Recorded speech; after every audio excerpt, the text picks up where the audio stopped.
Tudo bem, Caetano? Ô, Arana, beleza, cara? Espera, eu tô vendo aqui só se tá gravando. Ó, o Zar tá gravando. Boa tarde a todos aí. Boa tarde, Arana. Tudo bem aí? Tranquilo. Eu Conseguiu vou boa ficar viagem? no modo mudo aqui e vou Hã? só escutar, tá? Não, mas você pode. Abre o teu microfone aí. Aranda? Oi, fala. Abre o microfone na hora que você quiser interromper. Se você Tá quiser bom. acrescentar alguma coisa Tá legal. pro bem dos nossos alunos aí para melhorar o conhecimento, eu sei que você sabe mais do que eu sobre diabetes e gestação, pela tua experiência e pelo conhecimento que você teve com o professor Rezende. Essa aula, como vocês estão vendo aí, a capa do livro é do professor Rezende, e é o livro que nós adotamos aí na disciplina, e com a Aranda adotou. Ei, alguém gritou aí. Aranda? Oi, fala. Não fui eu, Desculpa, não. professor, fui eu. Desculpa. Ah, tranquilo. Então, baseado na aula do Rezende, tem algumas coisas, outras biografias envolvidas que eu deixei no final da aula, mas se a Aranda quiser me interromper para melhorar a qualidade, ele está como chefe da disciplina, né? Claro, eu respeito muito. Ele pode me interromper a hora que ele quiser. Então, gente, nós vamos falar sobre diabetes, méritos e gravidez, ou diabetes gestacional e gravidez, né? Então, o que é diabetes, por definição? Eita, travou isso aqui, a hora que eu comecei a mexer. Vai de novo, não é possível. Por definição, diabetes constitui um grupo de doenças metabólicas caracterizada por hiperglicemia, resultante de defeitos na secreção e ou na ação da insulina, segundo a Associação Americana do Diabetes. Tá aí como resenha de 2011, 11ª edição, porque nós usamos a Associação Americana do Diabetes. Se vocês pegarem outras bibliografias, vocês verão que os valores poderão do teu ATG de 85 e de 140, que é que nós usávamos anteriormente e que alguns serviços ainda usam, mas a gente passou a usar o da Associação Americana do Diabetes, que está no livro do Rezende, tá? Então, algumas outras disciplinas pode ser que esteja usando o do Ministério da Saúde, enfim, uma classificação antiga que existia, que é de 85 em jejum e 140 após o destrozol na segunda hora. Já nem me lembro os valores, porque a gente tem usado isso no nosso serviço, que eu digo que é um serviço de média complexidade para alta, quase, porque a gente tem praticamente tudo no nosso serviço hoje, quase tudo, né? E com essa escolha, né, que a gente fez e que o Arana escolheu para falar sobre diabetes e ensinar vocês para gestante, quando vocês forem fazer pré-natal, claro que nem todo mundo será obstetra, mas uma hora ou outra vocês vão arrumar um emprego, vão ter que fazer pré-natal, terão que saber interpretar uma glicemia quando ela está alterada ou não. E eu acho adequado e plausível que vocês usem o da ADA. Hoje é isso. Esse estudo aí da ADA é de 2008, é um estudo chamado HPO, que foi realizado nos Estados Unidos, que existem diversos valores que a gente vai mostrar como é que se faz o diagnóstico e como é que se trata. Então, e quais são as repercussões em relação ao feto, em relação à mãe, e quais são as complicações, né, que pode advir no pós-gestacional ou no período gestatório, que é o que ninguém quer perder, é um feto. Quando a gente lida com uma obstetrícia, nós sempre dissemos a mesma coisa. Tem certeza que você quer ser obstetra? Estamos lidando com duas vidas, a mãe e o feto. E ninguém quer isso, né? Todos querem que todos saiam bem. A incidência de diabetes gestacional, ela não é tão alta, não ocorre com grandes complicações. Mas se você for ver do diabetes, do pré-natal de baixo risco, de 90% a 95% é baixo risco, 5% é alto risco. 5 a 10%. Nesse 5 a 10% vai incluir, além de diabetes gestacional, por exemplo, pré-eclâmpsia e outras alterações endocrinológicas que a paciente vai ter e que vocês terão que fazer diagnóstico durante o pré-natal. Por isso a importância de um bom pré-natal. Às vezes o paciente não faz pré-natal e acaba tendo um problema maior depois, e quem sofre é o obstetra. Por isso que eu sempre digo, pensem bem, uma boa especialidade, mas hoje não é que eu não farei, eu gosto do que eu faço, né? Mas uma aconselharia, assim, quem sou eu para aconselhar alguém a fazer alguma coisa? Cada um sabe da sua opinião, cada um pensa de um jeito e cada um gosta daquilo que faz. Por isso nós fazemos o que nós fazemos. O Aranda faz obstetrícia porque ele gosta. Eu faço. Ele tem a filha dele, que eu não conheço direito, de uma ou duas vezes. Também é uma grande obstetra, parece que está no R2 já de obstetrícia, de um grande serviço, né? E, enfim, o que a gente vai falar aqui é sobre o que está na ADA, a Associação Americana de Diabetes, é o que está no livro do Rezende. Existem outras classificações diferentes falando sobre diabetes gestacional e sobre os valores glicêmicos, que também não estão errados. Está na literatura médica. E quando vocês for ler um livro médico, vou usar uma frase que não é minha. É de um professor que eu tive quando eu era estudante, há muito tempo atrás, acho que já estou ficando meio passado também, os anos vão indo, a gente vai passando, né? Ele dizia o seguinte: quando você abrir um livro de medicina, leia como você estivesse lendo um verdadeiro romance. Porque dentro daquele livro existem milhares e milhares de anos de história. Para eu saber que o diabetes é isso que ele é hoje, alguém começou a estudar muito tempo atrás e estudou muito antes de mim, muitos outros tipos de tratamento, antes de nós, né? Antes dos adventos e dos tratamentos que existem hoje. Então, leiam como se fosse um verdadeiro romance. Não leiam como se fosse trauma, não. Se for ler para ler como trauma, vai dormir, descansa um pouquinho, relaxa, depois acorda e volta ao estudo novamente, que é importante para a nossa profissão. Tá bom? Vamos lá dar sequência aqui no que é importante. Então, o conceito então de diabetes gestacional. Qual é o conceito? É intolerância à glicose de gravidade variável com desenvolvimento ou reconhecimento inicial durante a gestação, podendo ou não persistir após parto. Então, o que é diabetes gestacional? É aquele que aparece, simplificando, é aquele que aparece pela primeira vez na gravidez, podendo ou não persistir após parto. Essa foto não é minha, essa foto é de direito autoral da internet. Eu cortei e colei aí. De um lado tem uma barra de chocolate, do outro lado um legume, uma verdura ou é uma maçã, né? Na verdade, quando a gente não tem muito conhecimento adequado sobre determinada patologia, é lógico que todos deverão ter ou deveriam, né? Mas, por exemplo, diabetes é uma coisa bastante... Não é que é difícil, é que às vezes a gente tem medo de tratar, embora nós estamos habilitados e conseguimos fazer isso dentro do nosso serviço, mas a gente manda para o nutricionista, para o endocrinologista. E o que eu devo evitar? Aqui tem uma barra de chocolate, como vocês podem ver. Chocolate e tudo que tenha trigo de preferência, a gente orienta que evite. Legume, verdura, fruta, enfim, vai fazer uma dieta balanceada. De 70% a 80% das pacientes diagnosticadas com diabetes gestacional se consegue tratar com dieta e exercício físico. Não é necessário o uso de insulina. Então, consegue tratar com uma alimentação balanceada. É lógico que nem todo mundo tem condições e nem sempre pode fazer uma dieta adequada, né, da melhor maneira possível, diante das dificuldades que nós vivemos hoje no nosso país, mas o básico as pessoas conseguem fazer e dá para fazer. Então, qualquer pessoa tem nutricionista, desde que haja um bom gestor público, né, que também tem a gestão pública, que não compete a mim julgar nenhum gestor. Em cada local a gente tem um gestor público com uma responsabilidade pública. Não sou eu, estou falando, todos nós sabemos disso.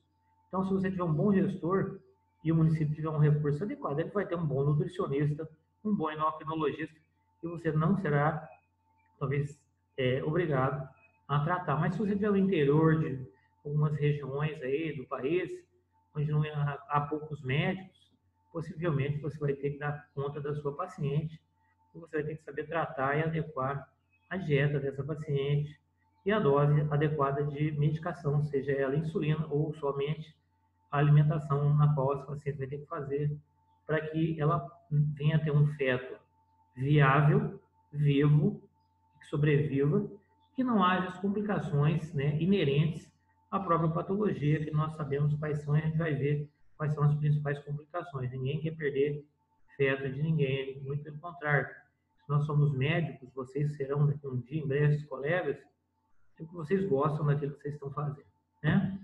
Então, mulheres de idade de conceber, segundo a incidência, segundo a literatura, 1% das mulheres têm diabetes mellitus, tipo 1.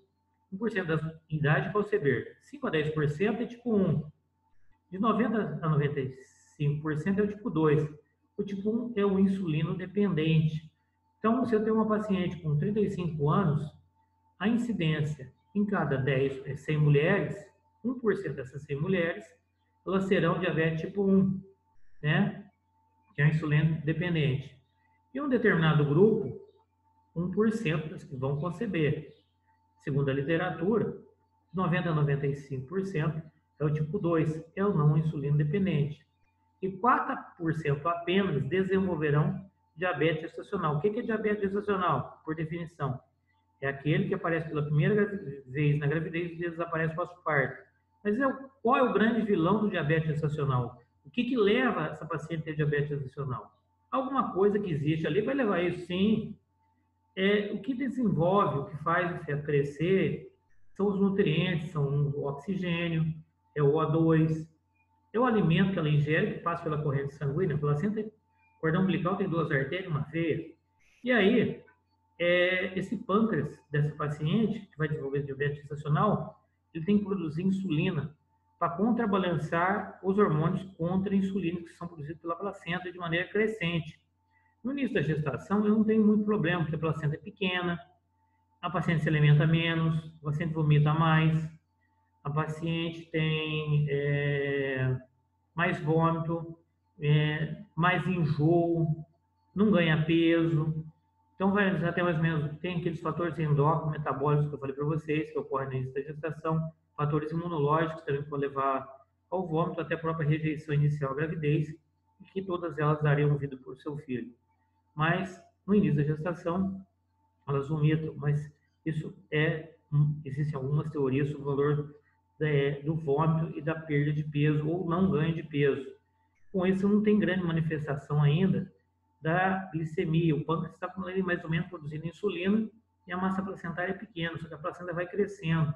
Então, com o crescimento da placenta, eu tenho o crescimento de quem? Dos hormônios contra-insulínicos que são produzidos pela placenta.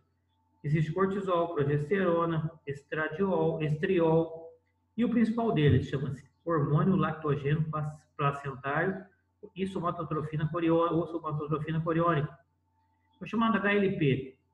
Então, frente a isso, o pâncreas dessa paciente tem que produzir 1,5 a 2,5 vezes mais para antagonizar a ação do HLP, que é crescente. Quanto maior a massa placentária, maior a produção de HLP. No final da gestação, a placenta envelhece e produz menos HLP.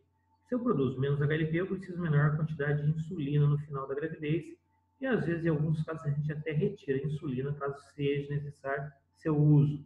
Né? Por quê? Porque a placenta envelheceu, calcificou, então não vai ser necessidade de usar tanta quantidade de insulina a mais no final, porque ela começa a fazer hipoglicemia.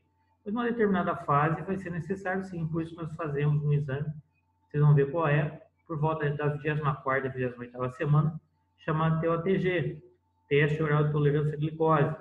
Tem o de 50 gramas de destrozol, tem o de 75 gramas de destrozol, que é o da Associação Americana do Diabetes, que é o que nós usamos aqui, é o que eu vou falar sobre a vocês, e tem o de 100 gramas de destrozol. Mas nós usamos o de 75 e os valores dados nessa aula são de 75 gramas de destrozol, é um açúcar. Vocês vão ver quando a gente chegar lá. Não que os outros estejam errados, o de 50 e 100 também não está. Os valores são diferentes, talvez em outras disciplinas, né, eles adotem outros valores. Eu estou falando daquilo que a gente vai falar para vocês aqui, que é da Associação Americana do Diabetes, de um estudo realizado em 2008, que foi aprovado em 2011, como vocês viram ali, que é do Rezende, de 2011, embora seja atualizado até hoje. E está para sair uma atualização nova do livro do professor Rezende. Eu fiquei sabendo através de um amigo, que é professor aí da universidade, que trabalha com ele, além do Aranda, mas uma outra pessoa aí me disse também. Então ele vai participar no próximo de alguns capítulos, ele me disse que está para ser liberado uma nova edição no ano que vem. E 4% então tem diabetes gestacional. E a gente vai saber quais são os efeitos em relação ao feto, que pode acontecer com a mãe, e quais são as principais complicações, o que a gente tem que fazer para tratar, diagnosticar, resolver, orientar essa paciente para que não haja complicação em relação ao feto. Então, os principais tipos de diabetes, quais são? O tipo 1, eu tenho destruição total das células beta, levando o aumento da deficiência total ou absoluta de insulina. é aquela que a paciente não tem, é tipo um insulino dependente, ela vai ter que usar, o paciente usa insulina na gestação toda ou a vida inteira. Por quê? É o tipo 1, insulino dependente. O pâncreas não produz insulina. Então, é o tipo 1. O tipo 2 é o não insulino dependente, mas eu tenho uma resistência periférica à insulina. Como você tem deficiência na sua produção, por algum motivo, a insulina não vai agir nos sítios onde ela tem que atuar. E com isso eu tenho diabetes tipo 2 ou não insulino dependente. A gente pode tratar com hipoglicemia oral. Ah, e na gestante, usa... Não, você não viu porque no finalzinho da aula porque a gente não usa hipoglicemia oral. Existem alguns trabalhos dizendo que pode se usar metformina, mas isso é muito controverso. A ADA, a Associação Americana do Diabetes, acha plausível não se usar ainda, não tem consenso. Até onde eu sei, não existe consenso para usar hipoglicemia oral. Até onde eu li, a gente usa insulina, tá? Se tiver que usar. Como eu disse para vocês, de 70% a 80% dos casos, nós usamos dieta e exercício físico. Então, a gente vai orientar o paciente a ter uma dieta adequada e um exercício físico. Caso nós não saibamos tratar, ninguém é obrigado a saber tudo de nutrição, não somos nutricionistas. Caminho para um bom nutricionista que ele vai orientar a sua paciente, tá? Se você não tiver, não é que tenha noção, nós somos generalistas, nós sabemos sim tratar diabetes, mas se você ficar meio acanhado, assim, achando que tem um especialista no seu serviço, onde você trabalhar, que pode te ajudar, encaminhe para o seu amigo, com certeza ele não vai deixar de te ajudar, ele vai passar insulina e vai acompanhar seu paciente também. Existe o tipo 3, são defeitos específicos genéticos, doença do bloco pâncreas exócrino, endocrinopatia, induzida por droga, algum produto químico, infecção ou de origem idiopática, que também vai lesar o pâncreas. E eu vou usar, provavelmente, insulina. E o gestacional é aquilo que a gente acabou de dizer. Aparece pela primeira vez na gravidez e desaparece pós-parto ou não, podendo persistir se a paciente tiver algum fator hereditário ou se essa paciente tiver algum problema que esse pâncreas não esteja funcionando adequadamente. Mas, geralmente, depois do parto, ele desaparece. Tirou a placenta, acabou. O que acabou? O hormônio lactogênico placentar, que é o principal. Existem outros, sim. É o cortisol, é a progesterona, é o estriol, não é o estradiol. O hormônio da gestante se chama estriol, o estrogênio produzido em maior quantidade, embora haja estradiol também. Se alguém perguntava para vocês qual é o hormônio produzido pela placenta da gestante em maior quantidade, é o estriol, mas o maior efeito diabetogênico é o lactogênico placentar, ou HLP. Esse que tem maior efeito diabetogênico na gestação, tá? Guardem bem isso, que isso é importante, não só para a vida de vocês, mas para as provas que virão, porque nem todo mundo vai ser obstetra, farão residência de oftalmologia, não sei se tem isso, de ortopedia, de cirurgia geral, de pediatria, enfim, de maneira geral, 20% das provas são de ginecologia e obstetrícia, e eu ficaria muito orgulhoso se a turma de vocês, ou alguns de vocês, acho que 80% ou 90% todos farão residência e serão grandes profissionais dentro da área que escolherem. Então, aprendam sobre diabetes gestacional, que é um negócio muito importante, tá? E ao final, depois eu fecho a gravação. Se vocês tiverem dúvida, anote no papel enquanto eu vou falando e pode perguntar para mim, para a Aranda, que está online também, pode ter escondido aí, mas aí ele sabe responder também igual eu. E a gente responde a vocês, embora tenha mais experiência do que eu. Então, vocês anotem as dúvidas, a gente fecha o chat e a gente conversa entre a gente no final, se houver dúvida, né? É diferente de uma sala de aula, onde a dúvida surge na hora, você levanta o dedo e eu, fulano, é isso, por isso, por isso. Aqui, infelizmente, é um meio que a gente conseguiu, graças a Deus, tem dado certo, vocês têm aprendido muito bem, têm ido bem nas provas, eu acho, creio eu, né? Mas aprenda, diabetes gestacional é aquele que aparece pela primeira vez na gravidez, podendo ou não persistir pós-parto, tá? Eu coloquei hoje numa aula prática, de manhã para o grupo que estava lá, essa classificação se chama Priscilla Wright, de 1945. É uma classificação prognóstica. Só que na que eu coloquei lá para eles, eu só coloquei classe A, não coloquei A2. Por quê? Porque essa aqui é de uma edição do Resende, não me lembro direito, mas é a penúltima ou a última edição. Eu estava olhando, quando eu cheguei em casa, eu procurei num livro que eu tenho mais novo e tem um livro antigo. O antigo não existe. O antigo como é que se diz? Artigo de luxo, tem umas coisas lá que não tem mais um novo. Então, o meu é um 7ª edição, capa vermelha, e eu comprei um novo. Por acaso, comprei um novo para eu comparar algumas coisas. Não mudou. Mudou as doenças novas que surgem cada dia, né? Como vocês sabem. Mas, no que eu conversei com os alunos que estavam na sala, eu falei sobre a classe A. Classe A a gente controla apenas com dieta. Dieta e exercício físico, 70% das vezes. Todas as vezes que aparecer em prova, classe A2, você controla. Além da dieta, exercício físico, você já usa insulina. Eu falei para eles também. Então, essa é uma classificação prognóstica e assim por diante. Lembrar sempre que da classe B em diante, todos irão usar insulina. A2 usa insulina, AB usa insulina, C usa insulina, D usa insulina, a F usa insulina, H usa insulina, a E insulina, T insulina e o T de transplante renal. E aí tem um período de duração em anos de cada um, quando cada um apareceu, em relação à idade do paciente. É isso que quer dizer, tá? Essa classificação está diferente da que eu dei na aula prática, para os alunos da parte da manhã, a gente conversou sobre o assunto, tinha caso clínico lá, mas eu falei que existia uma outra classificação, por isso que eu troquei propositalmente para mostrar para os que estiveram de manhã cedo, e depois eu mostro a antiga na aula prática, assim que a gente tiver oportunidade, né, de conversar, a outra classificação. Mas não, acho que no livro novo já não tem mais esse A2 aí, não sei porque foi colocado. E tem nos livros de clínica médica, se vocês procurarem, vocês irão achar no Cécil, no Current, que está com o nome de um capa verde que eu tenho, Current, que é o nome dele, esqueci. É o Current. Tem um outro nome aí, que é o imitador do Current.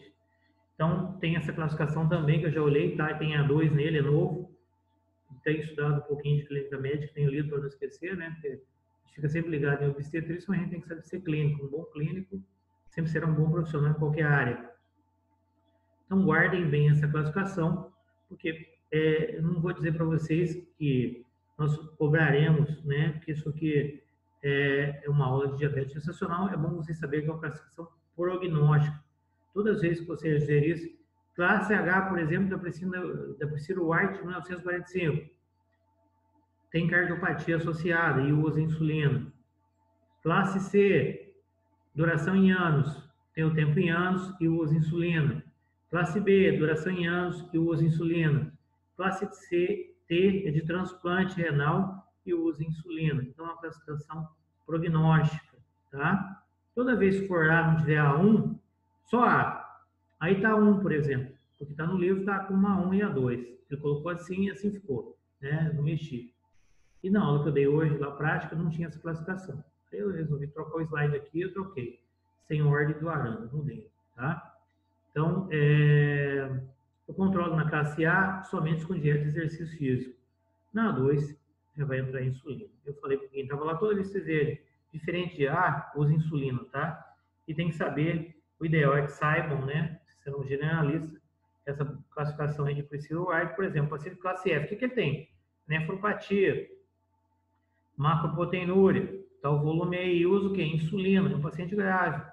Classe H, coronariana, classe R, retinopatia proliferativa.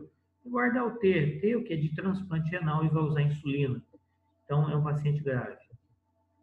Aqui um modelo, né, de uma placentação normal. Eu tenho a pressão intramiometrial, que é a diferença entre a pressão arterial média da paciente. Por exemplo, pressão de 12 por 8, 13 por 9. Eu tenho a pressão intramiometrial, eu tenho a circulação normal. Eita, pulou. Eu tenho a circulação normal e a pressão intramniótica. Isso aqui é uma placenta boa. É uma placenta que tem um espaço interviloso. Eu fiz um rabisquinho para os alunos hoje lá, dizendo assim, ó. Aqui eu tenho uma circulação normal. Isso aqui é 100% funcionante com 20 semanas, por exemplo. Então, se eu tenho uma circulação normal, meu feto está desenvolvendo bem, ele tem nutrientes, ele tem oxigênio, ele vai crescer, ele vai sobreviver. A pressão média entre a tirada da pressão média da paciente em relação ao biométrico, não vou ter descolamento de placenta, eu não tenho lesão no espaço interviloso. Mas vamos supor que, onde está meu mouse aqui, essa paciente tem um diabetes mal controlado, essa circulação normal da placenta, eita, não quero mudar, estou falando sozinho, perca a sua função. Essa placenta, não vou mexer no mouse para não mudar, tá? Quando você tem a segunda bolinha aí, vou tentar mexer de novo aqui sem pular. Vamos supor que aqui tenha 75% só funcionante da minha placenta. O diabetes pode levar a isso. Ele leva uma lesão no espaço interviloso. Uma lesão no espaço interviloso vai diminuir as trocas materno-fetais. Essa lesão no espaço interviloso, por exemplo, se eu tenho 100% funcionante hoje, se ela não controla o diabetes, essa lesão de 25% vai fazer falta. Por quê? Passa menos nutriente, passa menos oxigênio. E aí, o que eu tenho? Eu tenho, por exemplo, um CIUR, crescimento intrauterino restrito, e um oligudramia, que, graças a Deus, ocorre apenas em 20% das pacientes. Por volta da 33ª semana de gestação, a placenta envelhece antes da hora, eu perco um bom pedaço dessa placenta. Vamos supor que ela tem 100%, isso aqui é 100% normal. Mas, por algum motivo, ela não tratou direito esse diabetes ou uma patologia qualquer, eu perdi um pedaço da placenta. Tenho duas artérias e uma veia, como vocês estão vendo aí, e o nutriente não está passando. O que vai acontecer? Um CIUR, insuficiência placentária. Eu posso perder esse feto. Então, às vezes, eu tenho que interromper a gestação antes do horário. Mas eu vejo que jeito. Pelo grau de maturidade placentária, através de um exame de ultrassonografia, vou acompanhar essa paciente. Mas lembrar sempre, o melhor exame acima de 30 semanas para acompanhar o feto de uma mãe diabética é a cardiotocografia. E da mãe hipertensa é a Doppler-fluxometria, que estou aprendendo na aula. Agora vai dar para vocês sobre hipertensão gestacional. Só um modelo para vocês verem como é uma placenta e como é que funciona. Se tudo estiver bem, tudo vai passar bem, nutriente, oxigênio vai crescer, não vai ter problema nenhum. Agora, se eu tiver uma lesão no vilo terciário placentário, por algum motivo qualquer, que essa paciente não seja tratada ou diagnosticada adequadamente, eu poderia perder esse feto. Então, com 33 semanas, a placenta que deveria estar grau 2, está grau 3. Está calcificado, perdeu 25% ou 30%, 40% ou 50% da sua função. E o feto pode ir a óbito, tá? Então, a gente tem que acompanhar muito bem o paciente que tem diagnóstico de diabetes. Agora, se você controlar adequadamente, a literatura diz que se o feto não for macrossômico, se tiver um peso adequado. O feto macrossômico é aquele que pesa mais de 4 kg, segundo a resenha, maior que 4 kg, segundo lugar, maior que 4,5 kg, né? Então, se ele não for macrossômico, tá tranquilo. Se ele não tiver insuficiência placentária, se ele tiver insuficiência placentária, ele vai ser pequeno, vai ser um crescimento intrauterino restrito, vai ter oligudramia, diferente do macrossômico, pode ter polidramia, como nós vamos ver à frente. Só para exemplificar o que é um modelo normal de um fluxo placentário normal. Isso que acontece em 90% das gestações. Evolui normal, sem nenhuma complicação. Agora, se ela tiver diabetes ou qualquer outra alteração, pode sim ter alteração no espaço interviloso, vai calcificar, a placenta envelhece, eu vou ter anóxia intrauterina, insuficiência placentária, diminuição de oxigênio, hipoxia, diminuição de nutrientes, o feto não vai crescer, eu vou acabar perdendo meu feto, ele pode ir a óbito, tá? Então, dois cenários ocorrem no diabetes. Aí está pré-gestacional, mas no diabetes, de maneira geral, sobre a gestação. Pode ser pré-gestacional? Pode. Pode, se ela for diabética, insulina dependente ou não, se for tipo 1 ou 2. Mas pode aparecer durante a gravidez? Sim. O que eu tenho? O mais comum, eu tenho uma macrosomia, é o feto que tem mais de 4 quilos. Segundo resenha, de maior 4 quilos. O Zugaib fala 4,5 kg. Outro cenário que eu acabei de mostrar ali atrás, se eu tiver uma lesão no vilo terciário, com um mau tratamento dessa paciente, ela não faz um pré-natal adequado, ela não usa insulina, ela não faz dieta, eu tenho um crescimento intrauterino restrito. Então, eu tenho dois cenários, macrosomia e crescimento intrauterino restrito. Macrosomia é o grandão. O crescimento intrauterino restrito é aquele pequenininho, que está, por exemplo, com 33 semanas e tem um fundo de útero de 28, ele não está crescendo por algum motivo. Além disso, tem um oligudramia. O macrossômico, ele morre, né? Por quê? A partir da 36ª semana, eu tenho um consumo de todos os fetos, né? Ele consome mais oxigênio, em torno de 30% de oxigênio. Se eu tenho uma placenta naquele modelo anterior que estava bonitinho, mas se a placenta estiver ruim, se eu tiver uma lesão no vilo terciário, eu posso perder esse feto a partir da 36ª semana. Como é que você sabe?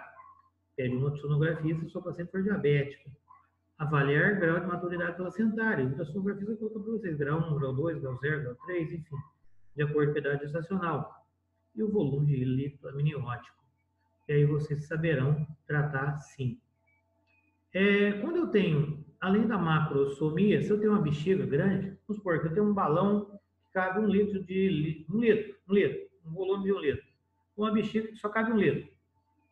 Mas agora eu estou com diabetes. Eu não vou caber 1 litro, vou caber 1,5 litro, porque eu sou grande, eu sou macrossômico, eu tenho 4,5 kg. E além da macrossomia, eu tenho a polidramina quando ele é mal controlado. Polidramina aumenta o volume de líquido amniótico. Essa polidramina é oriunda da urina do feto. Feto urina e deglute, urina e deglute, urina e deglute. O que acontece quando eu tenho glicose extra?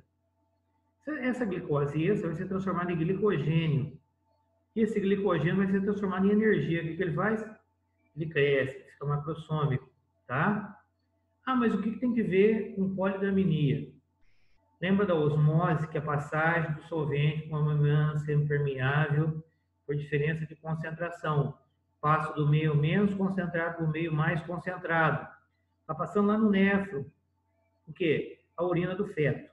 O que tem na urina do feto da mãe diabética? A mais glicose, porque tem muita glicose sobrando. Além de metabolizar aqui tudo, ele ser macrossômico, a glicose passa lá. O que ela faz? Puxa água. Se ela está puxando água, o que faz? Polidrama. E o que acontece? Aumenta o volume do abdômen do paciente. Ela está com 30 semanas, por exemplo, e você vai medir que você vai achar 35 centímetros de abdômen. A partir da sífise pública antero-superior até o fundo de útero, no sentido longitudinal. A apresentação, a manobra de Leopoldo, vocês lembram que o feto pode ficar na situação longitudinal ou oblíqua, né? Primeiro tempo, o segundo tempo veio o dorso, terceiro tempo veio variedade de apresentação, quarto tempo veio o grau, se está insinuado ou encaixado, é o quarto tempo. Mas no primeiro tempo, para saber o tamanho do fundo, limitando o fundo. Ah, tem certeza que está com 30, mas achei 35. Tem uma coisa errada. Por quê? Ou o paciente é obeso, ou medir errado, o cálculo está errado, ou é um polidrâmio. Então, no diabetes, eu tenho polidramina em consequência da poliúria fetal. A glicose puxa água, ela faz uma diurese osmótica. Então, ele tem polidramina. Com isso, eu tenho maior incidência de ruptura prematura de membranas e trabalho de parto prematuro. Por quê? Se eu tenho um volume que só caberia 1 litro, por exemplo, com 36 semanas, não estou dizendo que é 2 litros, 3 litros, mas assim, o útero tem um volume, que ele consegue expandir, varia muito de paciente para paciente, mas vamos supor que seja 1 litro, o exemplo que eu dei. Meu feto está com 36 semanas, só que eu estou com muito líquido, meu feto está muito grande, vai fazer uma pressão muito grande sobre o canal cervical e sobre a bolsa amniótica, que é o córion e o ânus, as duas membranas que compõem a placenta, que segura ali aquela pressão toda de líquido amniótico. E aí eu tenho um volume muito grande pela polidramina, causado pela poliúria fetal. É como se fosse uma bexiga, um balão.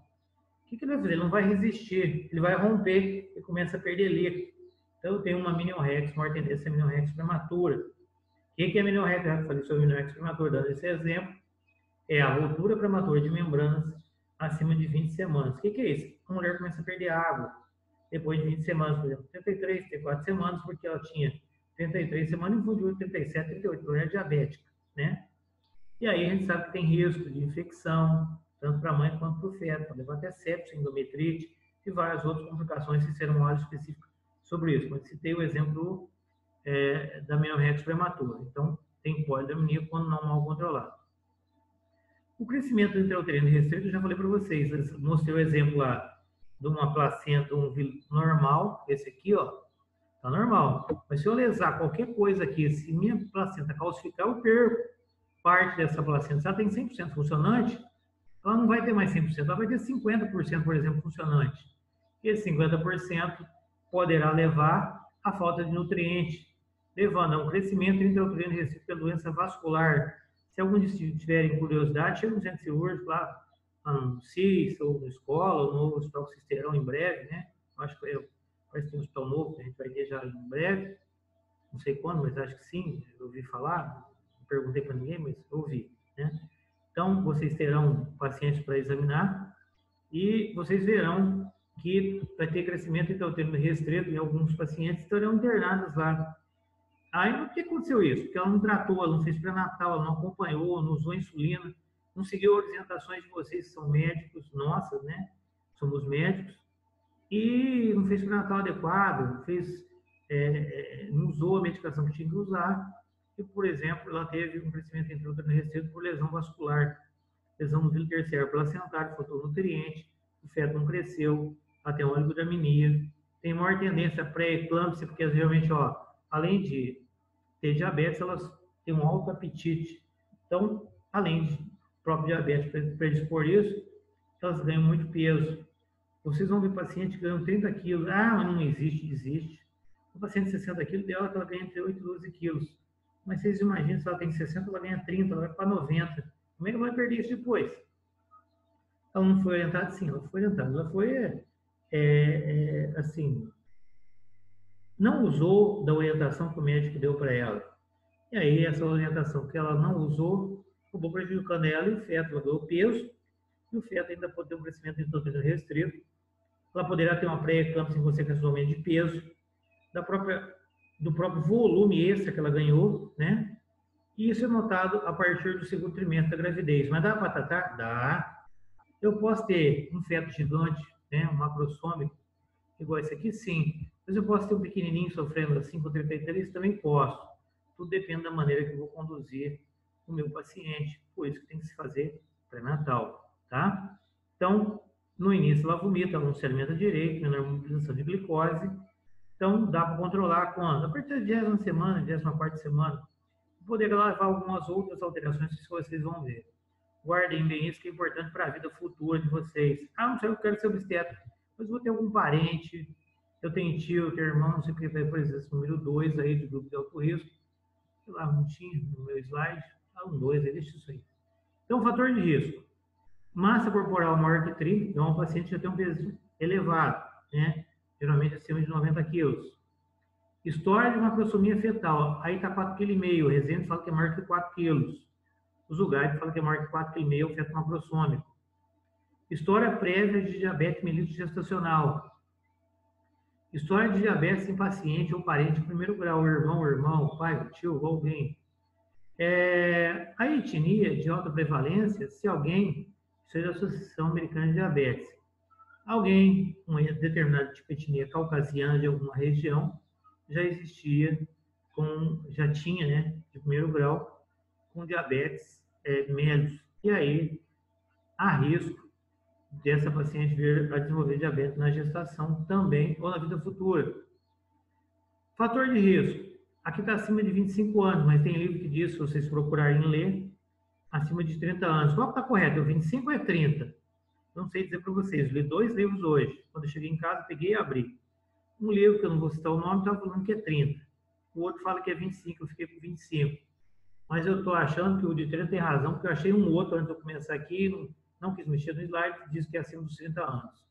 Então, a idade acima dos 30 anos, ou 25 anos, nem os dois estão errados, porque está na literatura. Se está na literatura, existe estudo sobre o assunto. Alguém estudou e escreveu isso aí, tá? Não foi de olheira que está escrito aí nesse slide. Se alguém colocar em alguma prova acima dos 25 anos, você tem que saber qual autor que colocou.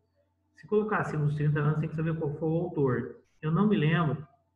Tem tem 5 ou 6 livros de obstetrícia em casa. Ainda tem uma plataforma virtual que eu posso consultar. Com vocês também pode ser uma biblioteca virtual super atualizada aí, que eu não consegui acessar agora, mexi aqui, não consegui. Eu tenho que ir lá, alguma coisa com senha, não consegui entrar. Eu queria ver qual livro que diz que é 25, qual que é 30. O livro que eu li é antigo, tá? Mas ele fala, acima de 30 anos, um livro diz isso, outro diz acima de 25, eu acho que ele não vai perguntar isso para vocês. Fator de risco para 25 é 30, não sei, lógico que não. Se eu estou em dúvida, porque eu li na literatura e não falou uma coisa, falou outra. Eu queria ver o atualizado na biblioteca virtual, não consegui abrir, mas com certeza, semana que vem eu vou lá e vou atualizar meus dados para poder acessar a biblioteca virtual, e todos vocês têm acesso à biblioteca virtual. Passe lá e pede um cadastro que vão dar para vocês, se você não acessa todos os que quiserem ver, tá? Não precisa comprar não. A faculdade tem biblioteca virtual. E a gente acessa. Eu acesso, eu leio, tá? Então, obesidade ou ganho de peso excessivo na gestação. História familiar de diabetes mellitus, se alguém na minha família tem em primeiro grau, principalmente. Segundo grau, não digo tanto, mas em primeiro grau. Paciente de baixa estatura. Então, se ela tem 1,45 m, tem grande risco de desenvolver diabetes gestacional, né? Por exemplo, estou dizendo que todos têm 45 anos de desenvolver, mas é um fator de risco, né? Não é porque de baixa estatura que vai ter, não é nada disso. Depende muito da alimentação, da história familiar, né? Dos fatores de riscos associados. Eu posso ter um 45 e não ter nada, né? Eu posso ter um pai hipertenso e não ter hipertensão. A hipertensão pode ser controlada. Crescimento fetal excessivo é um fator de risco. Polidramia, lógico, vai ter diurese aumentada do feto, por consequência da osmose que a glicose promove. Se eu tenho um ganho de peso excessivo, por exemplo, tinha 60, estou com 90, eu tenho chance de ter hipertensão e pré-eclâmpsia associados, sendo uma aula específica sobre isso.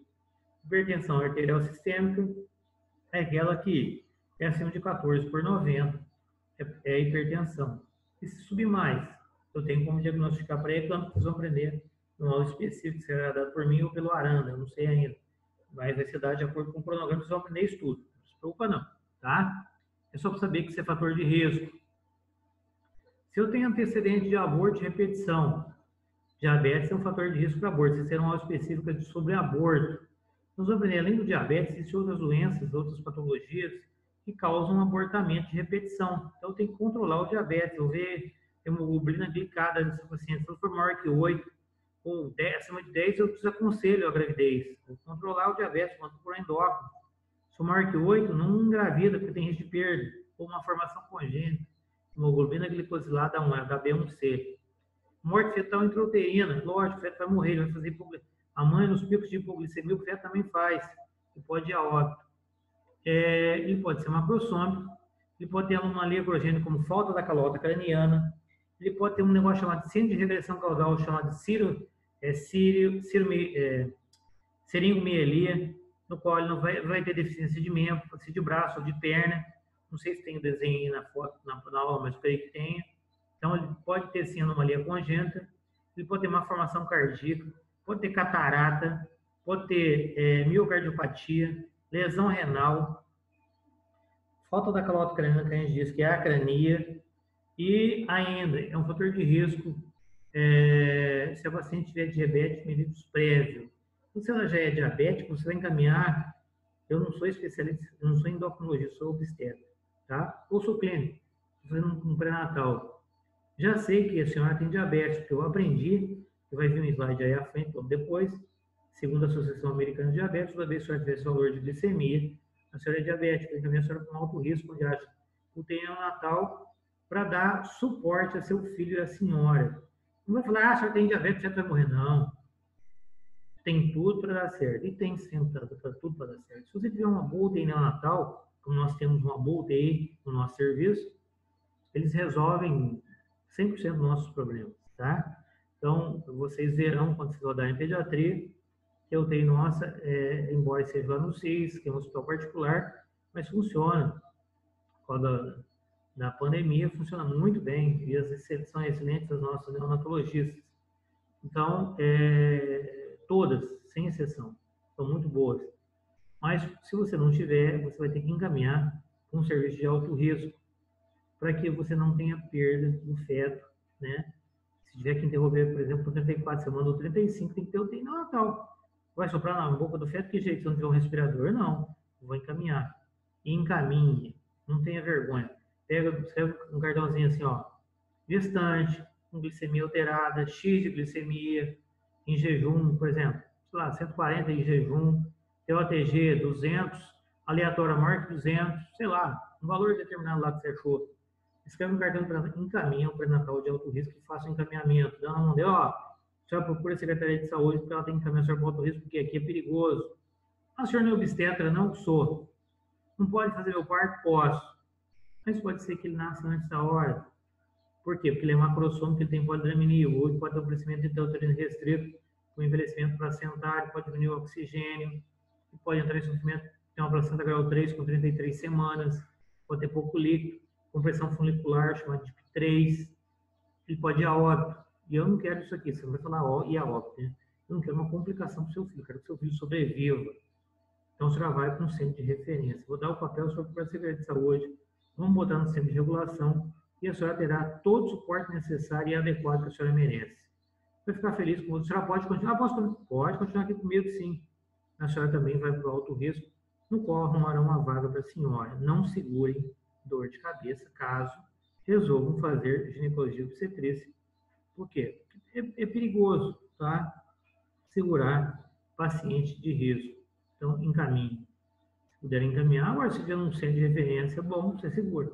Você sabe que se precisar, você tem a qualquer momento uma boa UTI, como nós temos a nossa, que funciona muito bem. e eu não tenho o que dizer em relação aos colegas e ao nosso serviço, que é muito bom, tá? Então, se você tiver uma boa TI, você pode ter segurança no seu serviço. O seu serviço, eu digo que vocês são de vários lugares, são várias pessoas, cada um vai trabalhar em um determinado lugar. Se resolver fazer obstetrícia, bem-vindo ao meio de obstetrícia e ginecologia.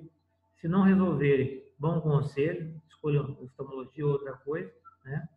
Mas eu gosto do que eu faço, por isso que eu sou obstetra, estou falando com vocês agora, senão não seria, né? E ainda, o ideal, né? Se ela tem um IMC pequeno, por exemplo, 18,5, pela paciente que deve ganhar de 12,5 a 18, mas a gente diz assim, 500 gramas por semana é bom, no máximo 2 quilos por mês, né? E essa tabela aí é de acordo com o IMC. Tem um adipômetro que você coloca, a gente não tem, no nosso ambulatório quem faz isso é nutricionista, a gente pode até pedir, dependendo da paciente, mas a gente já sabe quando pesa a paciente que ela tem um IMC, por exemplo, de 30. Aí tá a obesidade, não se usa mais esse termo, tem uma agressão, tá aí a obesidade. Mas como estava na aula, eu deixei, é sobrepeso, tá? Aquela que tem sobrepeso deve ganhar entre 220 gramas por semana, né? Mas o problema da sobrepeso é que ela não ganha 220 gramas. Ela ganha 30 quilos no final da gravidez. E aí complica. E quando eu tenho o costume de dar aula presencial, a gente conta alguns casos, a gente fala. E não estou aqui para estar contando história, nem falar, mas vocês verão durante a vida médica de vocês isso que eu estou falando, tá bom? Então, entre 8 e 12 quilos é o ideal que uma gestante ganhe. E se ganhar menos, não tem problema. E se ganhar mais, pode haver problema? Sim, vai depender do peso inicial dela. Bota 20% sobre o peso inicial, que você não vai errar. Se ela tiver 70 quilos, até 14. Se ela tiver 100 quilos, 20%, 20 quilos é muito. Então, pega que está escrito aqui, ó. MC, 20 quilos, 100 quilos vai dar isso aqui mais ou menos de MC. Eu creio que seja isso. Então, o ideal é que não ganhe tanto peso. Quanto à fisiopatologia, o principal hormônio que faz, que é contra-insulínico, chama HLP, é o hormônio lactogênio placentário. E ele aumenta de maneira progressiva em relação ao volume placentário. A placenta começa a crescer e ele aumenta a sua produção. Claro, ele tem que manter a gravidez. Ele é responsável pela gestação, pela manter a vida do feto. Então, eu tenho que ter HLP, eu tenho que ter cortisol, eu tenho que ter progesterona, eu tenho que ter estriol, mas o principal é o HLP. É o hormônio contra a insulina. É o grande vilão da história do diabetes gestacional. Então, ele é crescente de acordo com a... e se for 2? Se for gemelar, pior ainda, estado de atendência, porque tem 2 placentas ou 2 massas placentárias, maior quantidade de HLP. Para fazer frente ao HLP crescente, eu tenho que fazer o quê? Meu pâncreas tem que produzir de 1,5 a 2 vezes mais insulina para antagonizar a ação de quem? Do HLP. Se eu conseguir produzir insulina nessa concentração aqui na gravidez, eu não terei diabetes gestacional. Caso isso não ocorra, eu não consiga produzir diabetes gestacional, e vocês vão saber como é que se faz o diagnóstico. Em relação ao metabolismo glicídico, o efeito diabetogênico na gravidez, eu tenho um aumento da resistência periférica à insulina de 40% a 50% a partir do segundo trimestre, por volta da 24ª semana. E os principais hormônios, como eu já disse para vocês, contra-insulinários ou insulínicos, é o HLP sempre. Eu tenho então, professor, a placenta produz hormônio lactogênico placenta. Eu nunca falei que eu sou professor, né? Estou risado. A gente é amigo, a gente vai ser colega. Mas, então, é professor, estou dando aula para vocês. O principal hormônio é o lactogênio placentário, com certeza, sim. Mas eu tenho estrogênio, sim, é o estriol, produzido pela placenta, não é estradiol, não. Eu tenho progesterona e cortisol, sim, são contra-insulínicos. Ele é crescente a partir do segundo trimestre. Então, eu tenho glicose extra, tenho.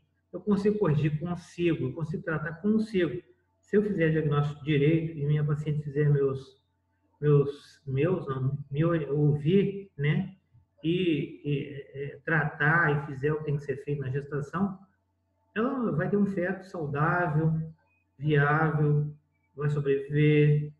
E a literatura diz o seguinte: se o feto não for macrossômico, o diabetes for bem controlado na gestação, eu levo a gravidez até 38, 39 semanas. Não existe resolver com 36 ou 37 cesariana, como vocês verão algum dia no serviço aí, que eu não vou contar para vocês, mas vocês vão ver.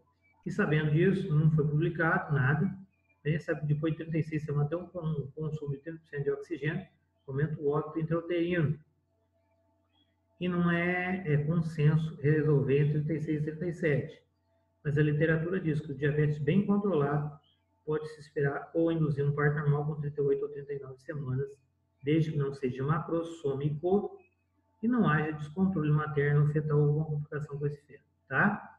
Mas toda vez que alguém pergunta qual o principal hormônio hiperglicemiante, é o lactogênio placentário, é o HLP. Os outros também são? Sim, são, mas o principal é o HLP. São contra-insulínicos. Então, toda vez que eu tiver que responder numa prova, por exemplo, quais são os hormônios contra insulina? HLP, estrogênio, qual é o principal? HLP, acabou, não tem como errar, né? E o pior que a gente quer, né? A gente fala e não vou pedir isso na prova, claro que não, né? Nem pretendo.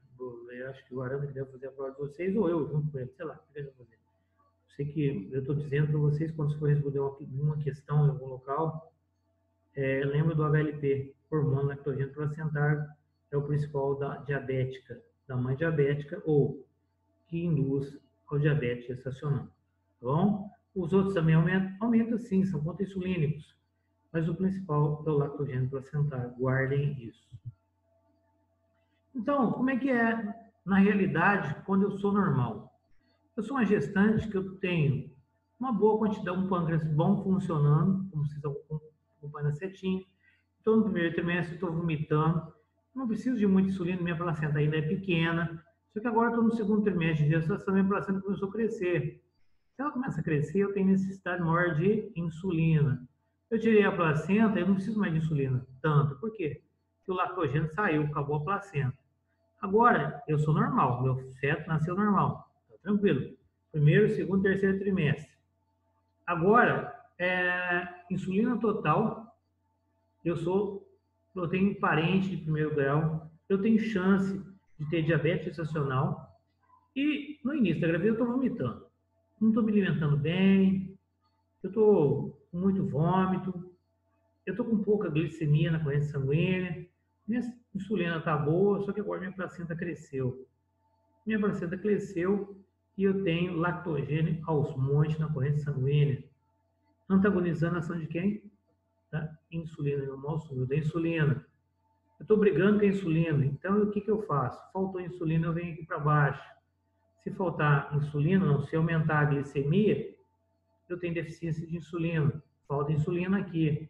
O que vai acontecer com o meu feto? Ele vai ter deformidade, uma formação, acrania, gastrosquise, catarata congênita, uma formação renal, espinha bífida, seringomielia, síndrome de regressão caudal, atresia renal, atresia retal e síndrome de regressão caudal, que vocês vão ver que chama seringomielia, que tem a foto para frente. Então, eu vou ter problema, meu feto vai a óbito se eu não tratar adequadamente. Por isso que a gente faz o exame chamado TOTG de 75 gramas, que é da Associação Americana de Diabetes, do estudo de 2008, HPO, que vocês vão ver como é que funciona. Se a minha paciente, ou se eu sou uma paciente diabética, e eu não tenho quantidade, meu pâncreas não está produzindo insulina suficiente, eu tenho uma hiperglicemia materna, ou eu tenho glicose excessiva. Essa glicose passa para o meu feto. E o feto tem um pâncreas bom. O que esse feto faz? Ele vai fazer uma hiperglicemia, esqueci o substrato. Falei lá atrás. Aumentar glicogênio, né? É o substrato da glicose. Então, eu vou transformar esse glicogênio em energia. O que essa energia vai fazer? Macrosomia. Eu vou ser grande. Além disso, ele vai ter uma diurese. Ele está com muita glicose. A urina do feto, o feto urina deglute. Essa glicose vai fazer osmose, como eu falei lá anteriormente, passando pelo néfro, pelo rim do feto. Por diferença de concentração, o que ele faz? Puxa água. Se ele puxa água, ele tem poligamia, ele vai aumentar esse volume aqui, ó. Além de ser grande, vai ter líquido. Consequência disso, muito líquido, muito peso. Ruptura prematura de membranas, trabalho de parto prematuro. Então, é uma grande complicação do feto nascer com 36 semanas. Eu posso fazer corticoide para acelerar a maturação pulmonar? Pode. Há contraindicação para o corticoide? Não, se ela for diabética. Eu quero maturar o pulmão. Não, mas o corticoide é hipoglicemiante. Sim, hiperglicemiante. Sim, ele é. Qual é o corticoide? É o celestone, que é difosfato de betametasona, e fosfato de betametasona, 24 mg, 12 mg dia, 2 dias. Se eu não tiver, eu posso usar um beta-30, 2 dias também. Seria maturação pulmonar até 34 semanas. Beleza. Estou preparando meu feto para o parto. Quero que ele nasça bem. Tem alguém tentando mexer o saco aqui na hora que eu estou dando aula, que eu devia ter desligado o telefone. Vocês desculpem aí, peraí. Se é importante ou não. Não. Ih, cara, peraí. Importante sim.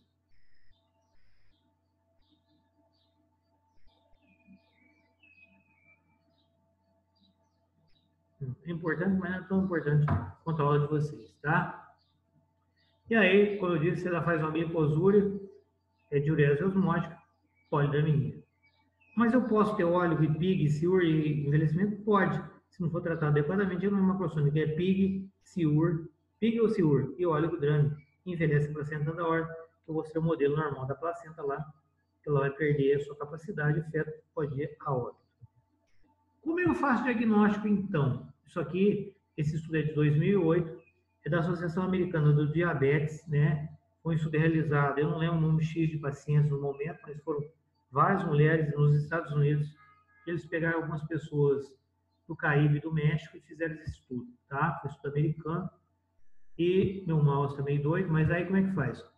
Glicemia de jejum, primeira consulta de um exame. O que tem que ser? Segundo a ADA. O que é a ADA? Associação Americana de Diabetes. Menor que 92. Opa, tá normal, minha paciente não tem diabetes. Beleza. Aí eu fiz minha glicemia de jejum, deu entre 92 e 125. O que ela tem? Diabetes mellitus gestacional. A senhora estava em jejum de 12 horas? Sim. Ó, deu 124. Mellitus gestacional.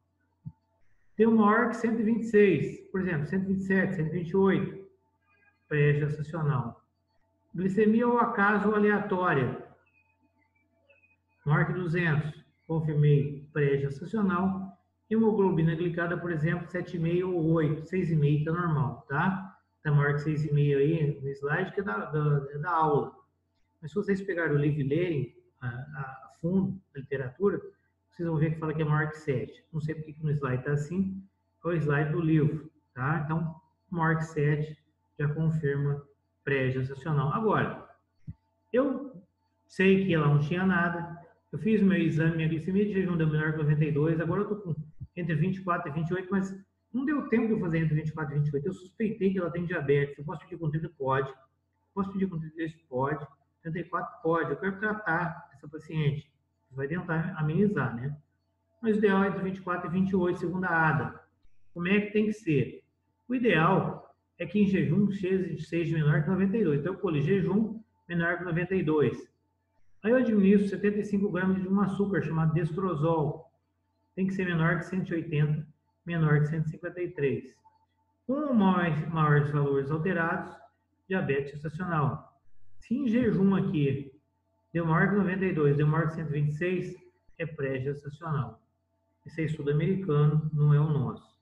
Existe algum, como eu disse para vocês, alguns outros livros, alguns outros colegas que já me questionaram, que usam, eu não sei se o Ministério da Saúde é um livro mais antigo, eu não sei porque eles não adotaram da ADA, que é o que em 80% das provas que eles farão de residência médica, é o que cobra. Se você abrir a internet aí e tentar procurar diabetes gestacional, prova, vocês vão conseguir abrir.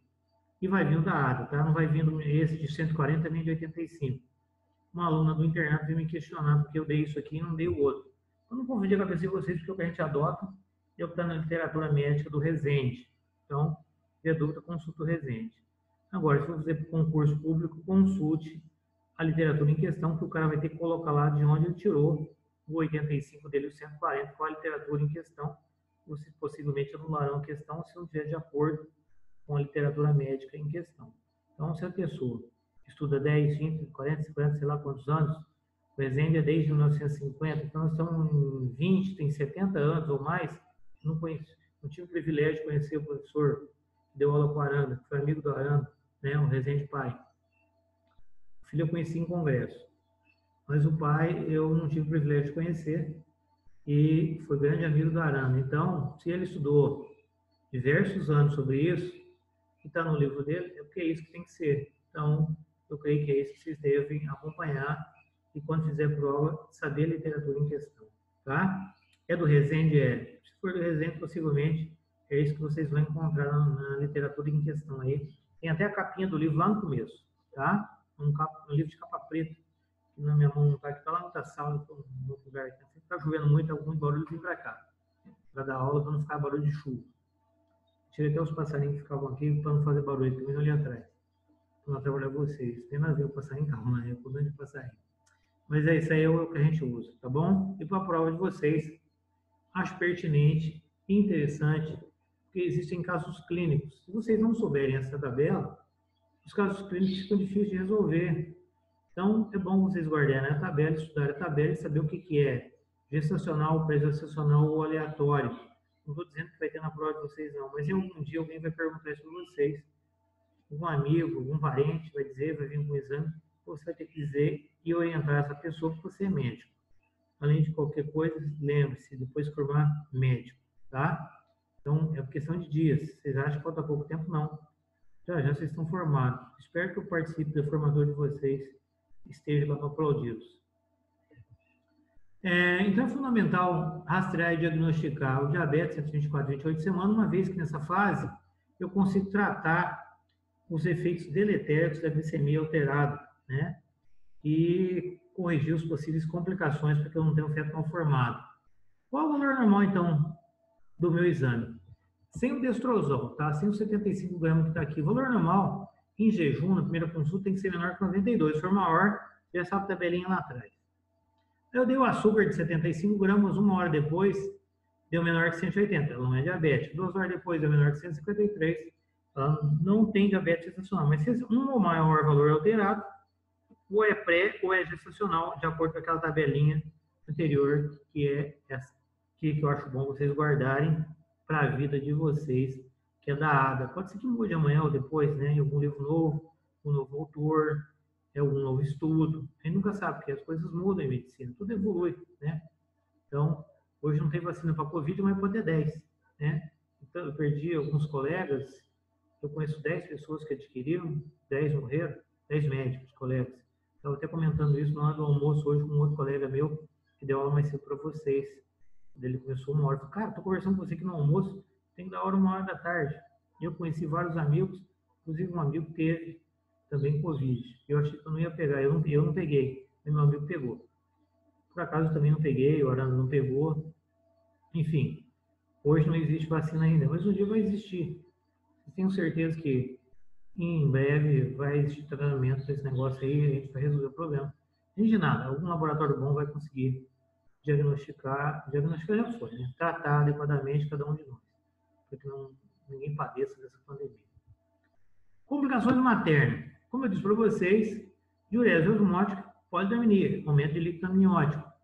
Se eu tenho uma bexiga que cabe 1 litro, eu boto 2, não vai aguentar. O que vai acontecer? Ruptura prematura de membranas. Por definição, o que é ruptura prematura de membranas?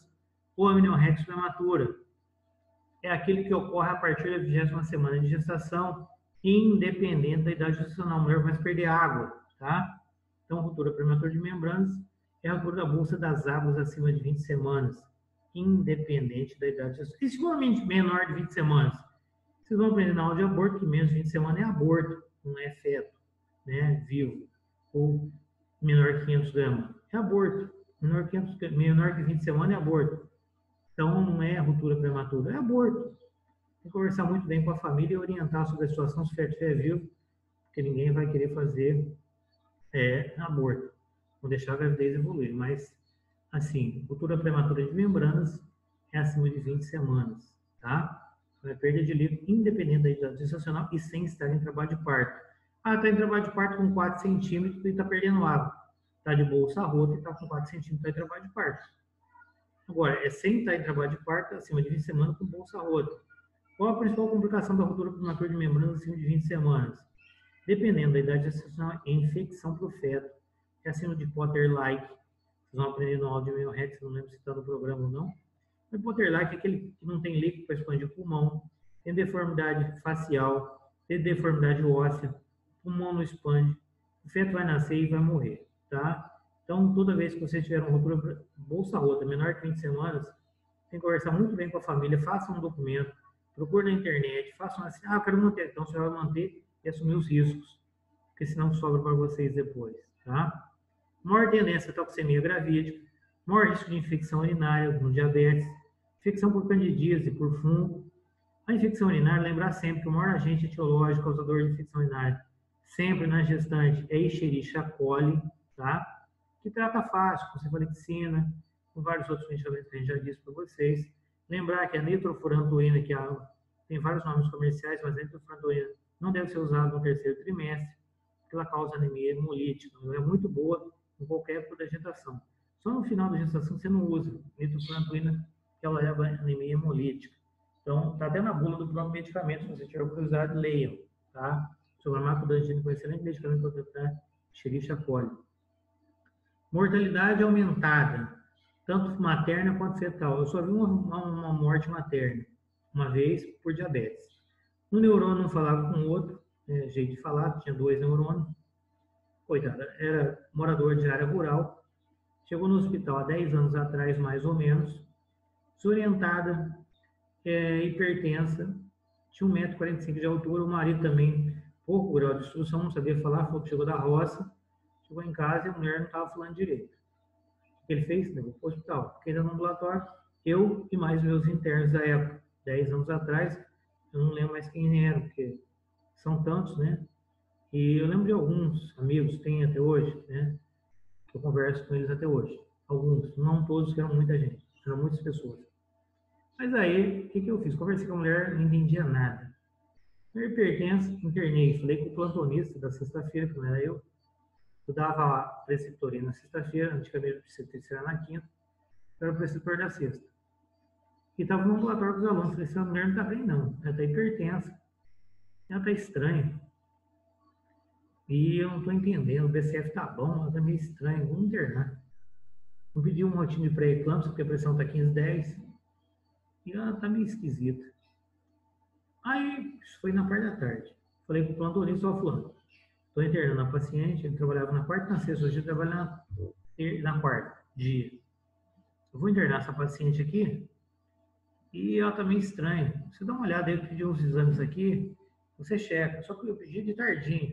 Colheram o exame só saiu no outro dia de manhã.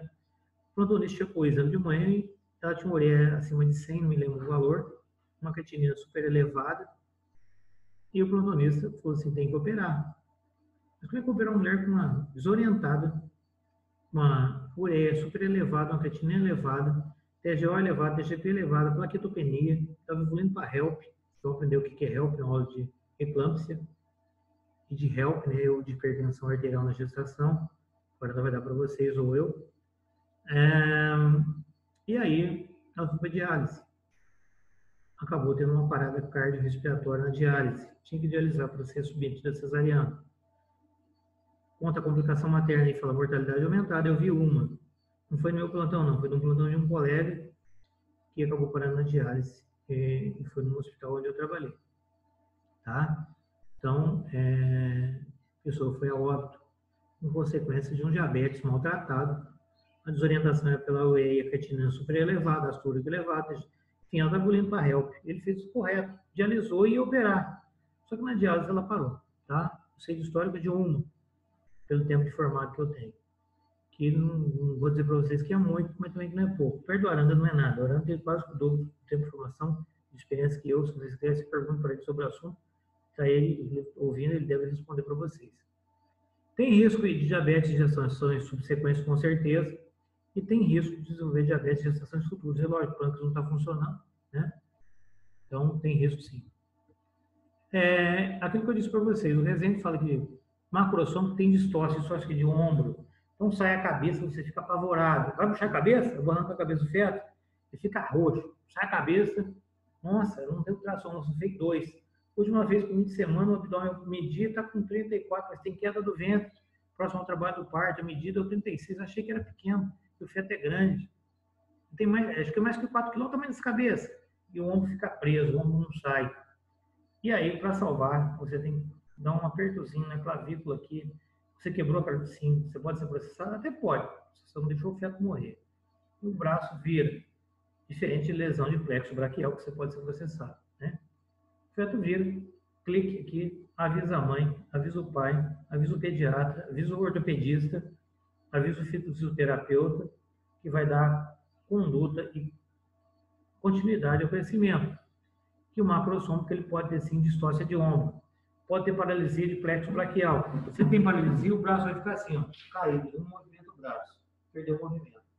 Então, cliquezinho aqui na clavícula, o braço vem para frente, para conseguir passar, você vai salvar o feto e a clavícula vai recuperar com tratamento fisioterápico e ortopédico, tá? Vocês vão sendo processados, que salvar a vida da criança. Como eu disse para vocês, alguns literatores dizem que é maior que 4 kg, outros dizem que é maior que 4,5 kg, tá? E aí, o cenário é o crescimento intrauterino restrito, quando não tratado adequadamente, o paciente envelhece por volta de 32, 33 semanas, ela calcifica. Eu tenho um crescimento intrauterino restrito associado a uma oligodaminia. O oligodaminia fala a favor de desenvolvimento fetal, conversão funicular, ou DIP3, se acompanha o cordão, ou TDIP1 ou DIP-W, ou DIP umbilical. Esse feto com pouco líquido ou com crescimento intrauterino restrito poderá ir a óbito, porque a placenta está envelhecida. Diferente do macrossômico, tá? As malformações congênitas, a gente já falou, é acrania, cegueira, catarata congênita, alteração cardíaca, alteração renal, espinha bífida, gastrosquise, paralisia de membro, atresia renal, síndrome de regressão caudal, aborto espontâneo, óbito fetal intrauterino na hipoglicemia materna, hipoglicemia da materna que leva a óbito, SARA, porque ele pode ser macrossômico, que nasce antes da hora.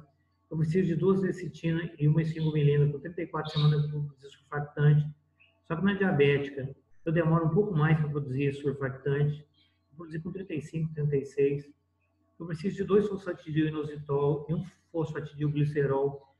Preciso de 2 fosfatidil-glicerol e 1 fosfatidil-inositol com 37 semanas para maturar esse pulmão. Só que esse pulmão só vai ficar pronto com 38 semanas e meia. Então, eu vou ter SARA. Você vai nascer com depressão respiratória, por isso que a gente usa corticoide na mãe diabética antes de 34 semanas para prevenir, para tentar acelerar essa maturação pulmonar, caso nasça antes da hora. O ideal é que nasça em um lugar onde tenha suporte, um bom serviço igual o nosso, onde haja UTI neonatal. Vocês, se não conhecem, um dia conhecerão o UTI e conhecerão o nosso neonatologista, né? E os nossos obstetras também.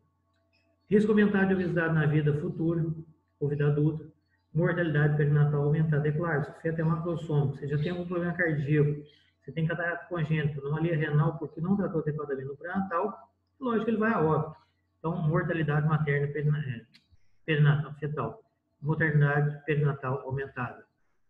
Aqui, um feto bonitinho, né, mas fofinho, então, já é maiorzinho, mas o que ele tem? Não sei a idade dele à direita, você foto de livro. Então, é fofinho, é bonitinho, bonito. Consequência, ele tem risco. Eu teve no parto, possivelmente maior incidência, se ele for macrossômico, maior incidência de cesariana. Por quê? Se ele for macrossômico, eu acabei de falar para vocês. Se eu sei que ele tem 4,5 kg, por que eu vou fazer uma cesárea? Para quebrar a clavícula dele quando ele não sair? Para salvar a vida dele? Então, cesariana, se ele for macrossômico, precisa de um diagnóstico de macrossomia, né? Lógico que você vai ter. O ideal é que faça um ultrassom, pelo menos por 36, 37 semanas, para saber o tamanho desse feto, embora haja distorção no final da gestação, de até 3 semanas em relação ao primeiro trimestre, em relação à idade gestacional, mas o peso dificilmente o ultrassonografista erra. Principalmente se tiver bastante líquido, ele vai conseguir dizer para vocês que ele é grande. Então, tem toco traumatismo. O que eu falei? Distócia de ombro. Eu vou ter que dar um cliquezinho na clavícula. Pode haver fratura óssea, claro, deu um clique para ele nascer, para ele não morrer. E se eu não fizer isso, eu tentar puxar, não vou puxar. A lesão do plexo braquial, o braço vai ficar caidão. Paralisia, né, de membro. Então, esse feto poderá ir a óbito. Tá certo? Mocinho do cachorro, parece que o meu aqui tá preso lá, tá fazendo latir aqui. Bonitinho. Vamos pra frente. Tô quase acabando. Não se preocupa não sei a hora, mas estou terminando. Deixa eu ver aqui. Tem 45 minutos ainda para falar com vocês e com certeza eu acabarei no horário, tá? Sei que tem gente que fica cansado, fica de saco cheio de eu falar demais, mas eu falo mesmo, não tem jeito. Fazer o quê? Tem que falar, tem que orientar vocês. Influência do diabetes sobre a gestação. Eu falei lá atrás que a hemoglobina glicada, lá fala que 6,5% até 7%, o risco de malformação é normal, não tem problema. Acima de 8,5, eu tenho um grande aumento do risco de malformação e abortamento. De 10 a 20% de malformação fetal. Agora, uma hemoglobina glicada acima de 10%, desencorajar a gravidez. Se não tiver aqui, não está. Mas se der, está faltando uma linhazinha aí. Hemoglobina glicada maior que 10%, desencoraja a gravidez. Manda para o endócrino, trata de diabetes, controla bem. Ela poderá ter seu filho? Sim, desde que use insulina de maneira adequada. Controlei a glicemia, doutor. Tudo bem, você já vai ter seu filho. Então, a maior que 8,5, 10 a 20% de incidência de malformação. 6 a 7% é igual a gravidez normal. Maior que 10, desencoraja a gravidez. Está faltando uma linhazinha aí, tá? Eu pulei para frente, não tem. Desencoraja porque pode haver risco de abortamento e de malformação congênita, com certeza vai evoluir com abortamento. Maior que 10, desencorajar, manda para o endócrino, vai saber tratar, o paciente vai ficar bem e vai poder ter seu filho normal, desde que bem tratado. As malformações, então, incluem atresia renal e retal, e a chamada síndrome de regressão caudal, ou seringomelia, que vocês vão ver. Aqui uma acrania, falta pedaço do cano, o feto está morto, né? Lógico, todo mal formado, vocês veem que tem deformidade na coluna, deformidade no abdômen, tem aqui, ó, deformidade na coluna, tem uma falta de crânio, aqui falta crânio e uma acrania, e aqui é um gastrosquise que não aparece, está de perfil, não aparece a frente, está mostrando o crânio. De novo, acrania, e aqui visto em ultrassom 3D. A pior de todas, síndrome de regressão caudal ou seringomelia. Seringomelia não está escrito aqui, mas faltou estar escrito, né? Deveria estar. O feto que nasce mal formado só tem a perninha. Síndrome de regressão caudal. Se por acaso alguém perguntar para vocês alguma prova prática, o que ela tem? Qual é o diagnóstico? Diabetes pode ser pré-gestacional ou gestacional. Síndrome de regressão caudal, seringomelia. Acabou. Fechou o diagnóstico. O que ela tinha? Diabetes, tá? E levou essa malformação. Se a Aranda quiser apresentar aí alguma coisa, está à vontade, Aranda. De novo, ó. Falei seringomelia, eita, tem alguém no bate-papo. Não, errado. Seringomelia, tá? Voltou, cadê? Tá lá. Seringomelia ou síndrome de regressão caudal. Esse fetinho aqui, ó. Comum em prova de residência médica. Às vezes bota foto, assim, o paciente vai lá, perdeu o feto, sei quantas semanas. Qual é o diagnóstico? Diabetes gestacional.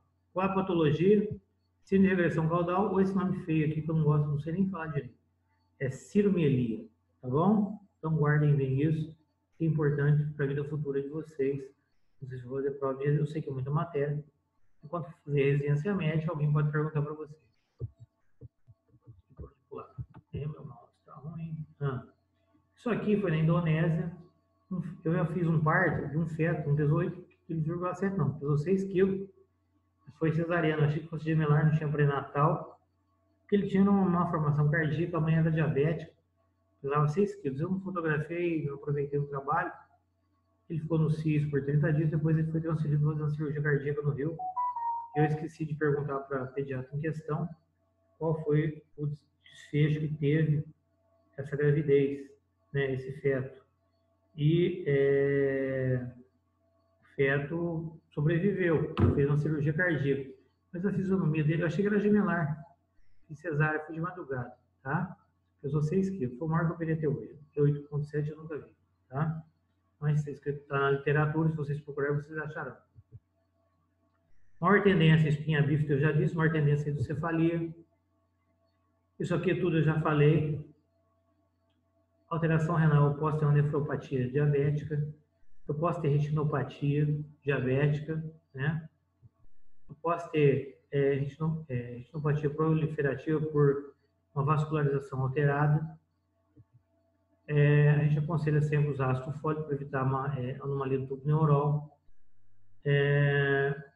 Uma formação congênita. Menor que 6 não vai ter problema nenhum. Qualquer um de vocês, alunas aí, jovens, né? Que não, a gente não conhece todo mundo, mas a gente acredita que não tem diabetes, né? Se tiver bem controlado. Mas se fizer uma glicemia, uma hemoglobina glicada, provavelmente dará menor que 6, ou 6,5 ou 5,4, a gente pede. E se ela, aqui, ó, aquilo que eu disse atrás, não tinha no slide, mas está aqui, ó. Se hemoglobina glicada maior que 10%, desencoraja a gravidez, manda tratar e corrigir o diabetes.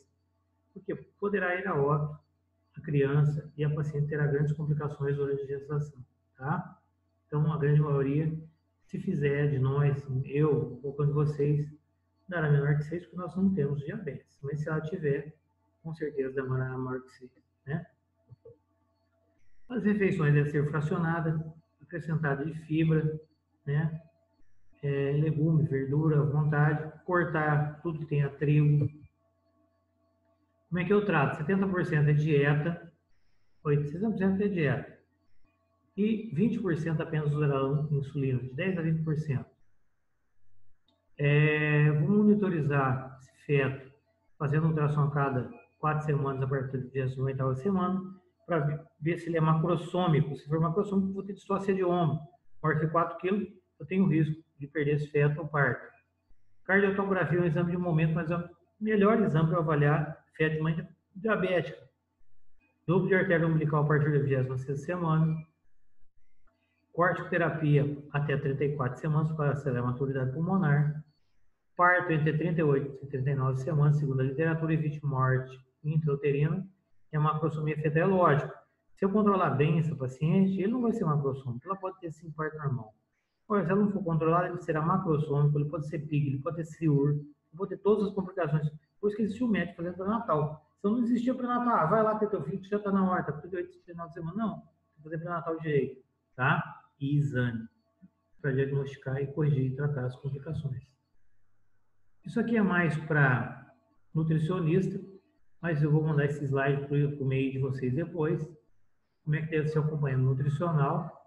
Orientação dietética vai depender do que? De peso, de altura, da realidade socioeconômica. Nem sempre você pode mandar uma pessoa comprar um determinado produto. Você não tem condições, às vezes, de comprar, como eu dou sempre, por exemplo, de pirona, que é baratinho, custa centavos, né? E a gente encaminha, se a gente não souber tratar, encaminha para uma nutricionista, que qualquer bom serviço tem.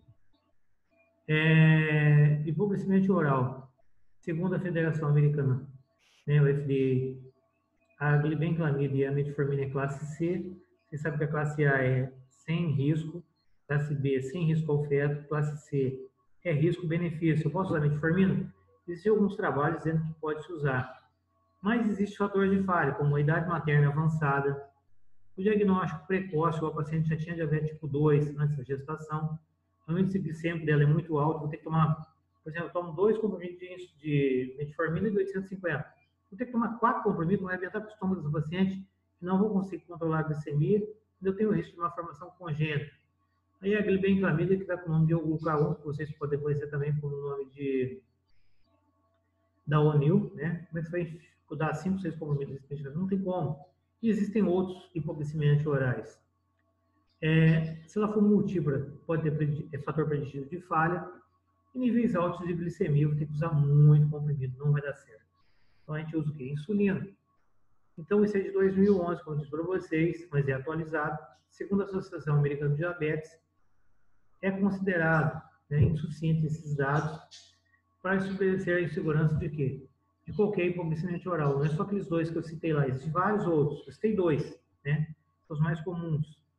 Existem outros hipoglicemiantes orais que podem ser usados, mas a ADA considera, desde 2011, insuficientes os dados. O dia que haver algum consenso, algum congresso internacional, haver algum livro dizendo, ó, tem segurança sim, use hipoglicemia oral, você não vai ter complicação, o hipoglicemia oral vai dar certo, tá? Mas por enquanto nós usamos a insulina. E como é que eu uso? Então a gente começa com insulina em pH. A literatura diz que a gente usa com 0,5 unidade por quilo, peso, né? E eu interno a paciente, caso ela não saiba usar, e reajusto a dose a cada 3 dias. 2/3 da dose em jejum e 1/3 na noite.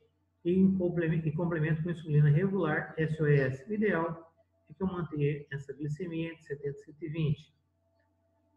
O cálculo, depois da aula prática, eu vou ensinar para vocês como é que faz. Vocês lembram de cobrar, que eu vou dar uma aula prática sobre diabetes gestacional e caso clínico. Quem esteve lá hoje viu como é que calcula.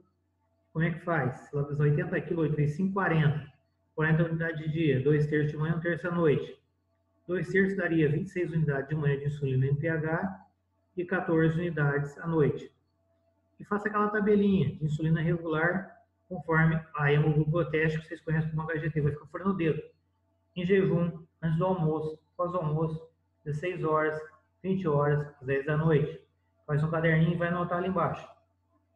E eu vou ajustar a dose de insulina de acordo com a necessidade dos diferentes trimestres de gravidez.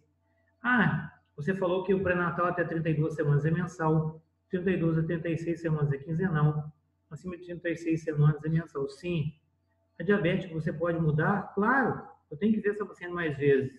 Não vou ver ela mensal, vou ver talvez a cada 15, a cada 3 semanas. Por quê? Porque sou eu que estou acompanhando essa paciente que ela é de alto risco. Não sei que eu encaminhe para um alto risco, eu vou ver ela e o alto risco vai ver. Então, eu sei que ela está sendo vista 2 vezes ao mês. Eu vejo que o alto risco vê. Ela mesmo vai me dizer, ó, foi semana passada o pré-natal, eu vim hoje de você, semana que vem eu vou de novo. Ah, então o senhor vem daqui a 15 dias em mim, tá? Então, você vai ajustar o seu pré-natal de acordo com a necessidade de cada paciente, principalmente da diabética, da hipertensa, daquela que tem problema de tireoide, por exemplo, da HIV positivo, enfim, de acordo com a patologia do doente, você vai ajustar, porque diabetes é pré-natal de alto risco. Você vai ajustar as consultas. E está chovendo muito. Agora eu lá fora. Não sei como é que vocês estão, aqui está chovendo, parece que o mundo vai desabar em chuva, ainda bem que não tem relâmpago. Então, vai ajustar de acordo com a necessidade de cada um, tá? Vou ajustar de acordo com os diferentes trimestres. Aí, a gente fala que é quinzenal até 32, aqui está quinzenal até 30, mensal até 32 semanas com baixo risco, quinzenal até 30 semanas, o maior número de glicemia possível. Aquela fazendo hipoglicemia está com 50, é lógico, eu tenho que mexer na dose de insulina. Se tiver no terceiro trimestre, a paciente já está velha, por que tem que abaixar? Se a placenta envelheceu, ela produz menos lactogênio placentário, está velha, está calcificada, não está produzindo tanto hormônio. E a paciente passa a fazer hipoglicemia. O que eu tenho que fazer? Mexer na dose de insulina, às vezes até tirar, para não feito morre de hipoglicemia.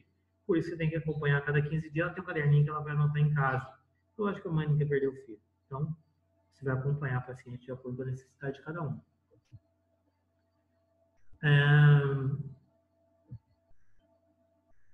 Complicações durante o parto. A distócia de ombro. O principal é lesão no plexo braquial, falei para vocês, né? Paralisia de plexo braquial, a gente vai fazer um pleque aqui na clavícula e vai avisar a paciente. Quantas clavículas você quebrou até hoje? Quebrei 2, tá? Salvei e não tive processo. Conversei com a mãe, a única que tentou vir conseguir um agrado, né? Não meu, mas ela queria uma aposentadoria, não conseguiu porque a criança estava super bem. Foi super bem tratado pelo pediatra que me acompanhava, que é um excelente pediatra, ele não trabalha mais comigo hoje, mas é um excelente gastro pediatra, um dos melhores que eu conheço da região, né? Se alguém precisar de um gastro pediatra, eu não tenho o telefone dele, mas eu sei quem tem, o irmão dele é meu amigo, é cirurgião geral, e ele que cuidou da criança e o ortopedista ainda trabalha com a gente, tá? A fisioterapeuta, eu não sei quem foi que mandou me procurar lá. Então, não estou dizendo que a fisioterapeuta errou, né? Mas o risco principal, paralisia de plexo braquial, a criança não vai ficar com o braço pendente, não vai mexer. Imagine você não conseguir fazer esse movimento do seu braço, né? E uma criança recém-nascida, você quebrou o clavículo. Então, distócia de ombro é a principal complicação no feto macrossômico de uma paciente diabética. Eu faço abdução sobre joelho sobre coxa e coxa sobre abdômen. Quando eu faço esse movimento com a perna da paciente, puxo para trás, né, vamos supor que eu a perna da paciente, eu estou aumentando o diâmetro antero-posterior, fazendo com que, se eu aumentar esse diâmetro aqui, o feto passe. Eu tenho 90% de sucesso. É uma manobra de primeira linha, chamada de Mack-Roberts. Flexão e abdução das coxas em direção ao abdômen materno. E pressão suprapúbica, não é cristeler. Cristeler é condenada. Não se faz cristeler mais. Cristeler é deitar sobre o braço e empurrar. Mandar o cristeler botar a mão suavemente, segurar o feto, para que ele não volte quando ele esteja mais 1 e mais 2, para dar um auxílio para o seu paciente para ele nascer. Não se faz cristeler, que é aquele que você deitava-se, né? Antigamente, antes de 2014, antes das novas normas obstétricas, que era um parto considerado agressivo, né? A gente não pode fazer mais isso. Hoje o parto é humanizado, não se faz mais esse tipo de manobra. Então, coloque-se a mão sobre o abdômen da paciente e segura, leve pressão suprapúbica na manobra de Mack-Roberts o joelho sobre o coxo, sobre o abdômen, 90% de sucesso, o feto sai. E se precisar, um clequezinho. Quantas vezes você fez cleque? 2. Deu problema? Nenhum. Os 2 saíram bem. Estou sendo sincero com vocês, tá? Se algum dia acontecer isso com vocês, já sabe. Apertou o clavículo, o braço vai dobrar, vai sair, avisa o pediatra, não tem problema. Por quê? Você salvou a vida da criança. Você não sabia, ela não tinha ultrassom de terceira trimestre. Eu não sabia. Ela tinha feito 2 consultas pré-natal, apareceu nascendo, cabeça para fora já, roxo. O parto no pronto-socorro. Quem me ajudou é muito bom. Um excelente pediatra. Não trabalha mais no SUS, mas, assim, a criança evoluiu muito bem, graças a Deus não teve complicação nenhuma. Hoje essa criança deve estar com 14 a 10, 11 anos, não lembro direito. Foi em torno de 2009, 2010 que eu fiz isso, tá? Foi o último CLEC que eu tive que fazer. A segunda manobra aqui, é chamada de Rubin 2, né? É uma rotação interna na cabeça que você faz. Quando está no plano mais 1 de Deli, já está saindo, você bota a mão e tenta fazer uma rotação interna, se for muito grande. Depois você vai ter que tentar soltar o ombro da criança, ou fazer uma manobra para liberar o ombro dessa criança, ou um cleque, como eu disse anteriormente, na manobra de McRoberts. A manobra de Jubes é uma manobra de saca-rolho, na qual você vai tentar desprender a cabeça da criança, né? Uma manobra de segunda linha é de Jacquemier. Você vai tentar soltar o ombro posterior da criança, semelhante à anterior, faz essa, já tenta puxar dele mais um, já tenta puxar o ombro posterior. Aqui, libera esse ombro. Se você conseguir liberar o ombro, ótimo, vai sair. Só não pode puxar. Se puxar, você vai levar o plexo. Enfia o dedo aqui, ó. Se fizer isso, você vai fazer lesão de plexo braquial. Não façam isso, tá? É cleque na clavícula. Se você conseguir liberar o ombro sem puxar, você vai puxar o ombro está lá dentro. Vamos supor aqui. A cabeça saiu. O ombro está para trás. Você vai enfiar a mão e vai tentar soltar o ombro. E o ombro vai vir. Se o ombro veio, passou, acabou o problema. Vai do outro lado, puxa. Passou, acabou. Você não vai ter que lesar nada. O feto vai nascer, tá? Mas o bom senso diz que um feto acima de 4 quilos, o ideal é se fazer uma cesariana. Não corram riscos. Se você pensar em fazer, não pensa, faça. Eu sempre digo isso para meus residentes. Muito embora alguns não ouçam, né? Já teve aqueles que ouviram, hoje em dia os que estão lá são bons, mas tem aqueles que ainda persistem, né? E graças a Deus a gente não tem complicação. Né? Alguns a gente não quer perto da gente, porque a gente sabe como eles são. A gente conhece durante 3 anos cada um, independente de estar junto do dia ou não, o colega sempre conta aquilo que o amigo fez. Então, não estou dizendo mal de nenhum dos meus residentes, muito pelo contrário, só tenho elogio a eles. E são excelentes residentes, tá? Senão não estariam com a gente. Clinidotomia, sinfisiotomia ou manobra de Zavanelli, uma manobra que você tentar puxar, em último caso, e fazer uma rotação do polo cefálico. Mas o risco aí é você lesar o plexo cervical e levar esse paciente a óbito. Pode ser feito, sim.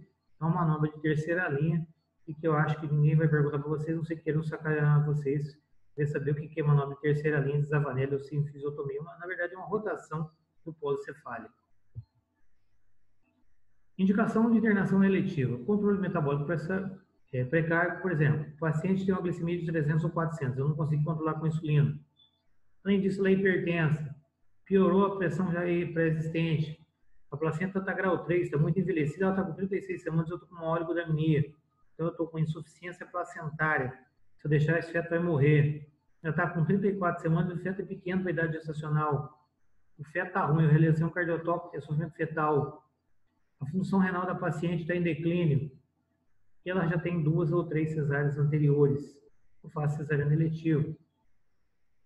Eu vou manter a insulina até o dia anterior, vou zerar a dieta, o ideal é que eu mantenha, aqui está errado, ó, é 70 a 120, a glicemia capilar, e vou manter isso aqui, ó, deixa eu mostrar, 70 a 120, esse é o meu ideal, não é 70 a 110 não, tá?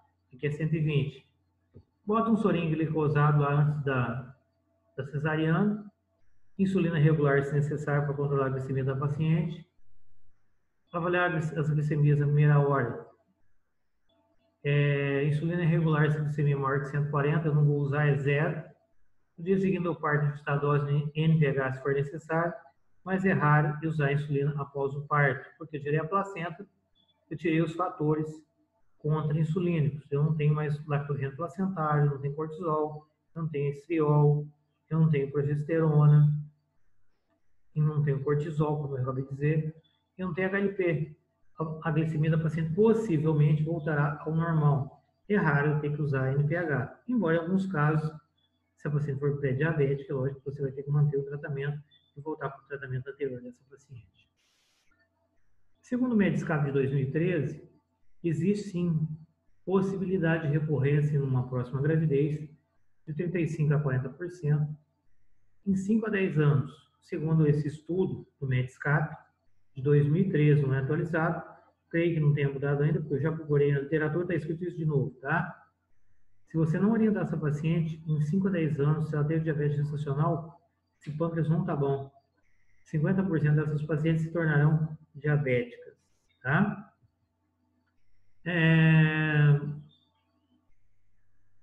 Se eu tiver uma glicemia de jejum alterada, então é de risco. Para quê? Pré-diabético, 100 a 125. Intolerância glicose, TOTG de 140.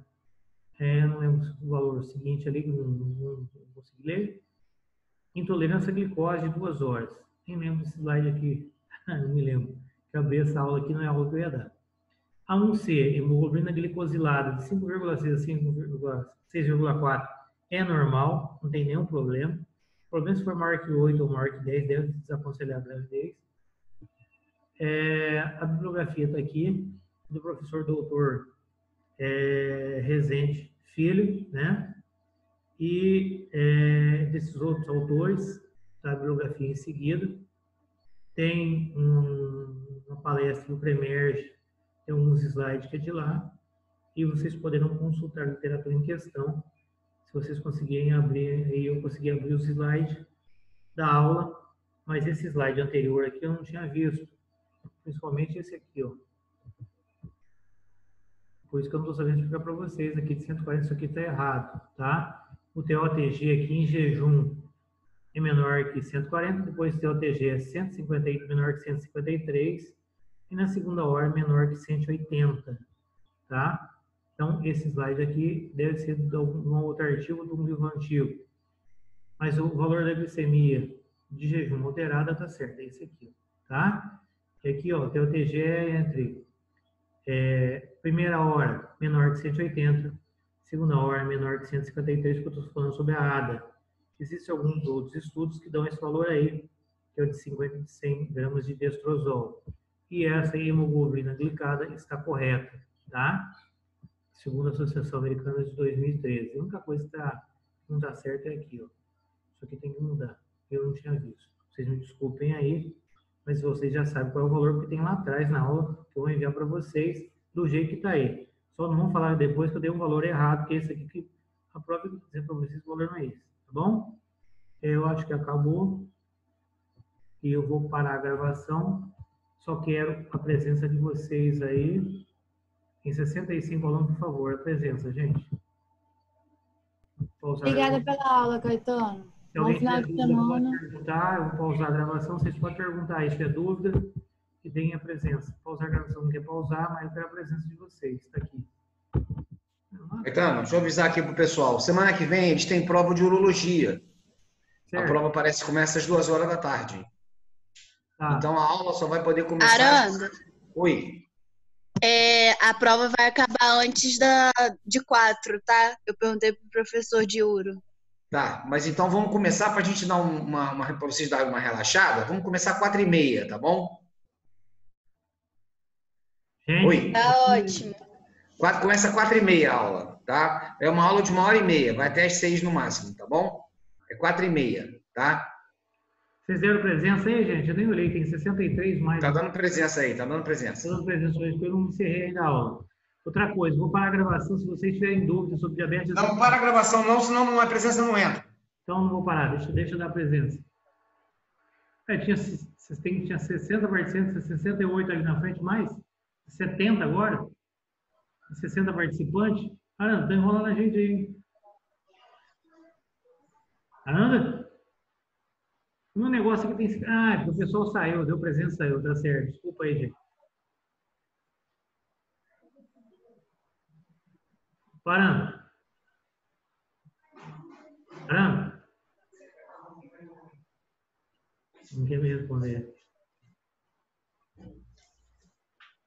Oi, fala. Alguma coisa a acrescentar? Não, nada a acrescentar, não. Tudo tranquilo. Tá? Tá de acordo com o Rezende aí. E É. tem esses outros autores. Essa aula você me passou e tinha uma outra aula. Por isso, no último slide aí tem uma linha aí que está 140.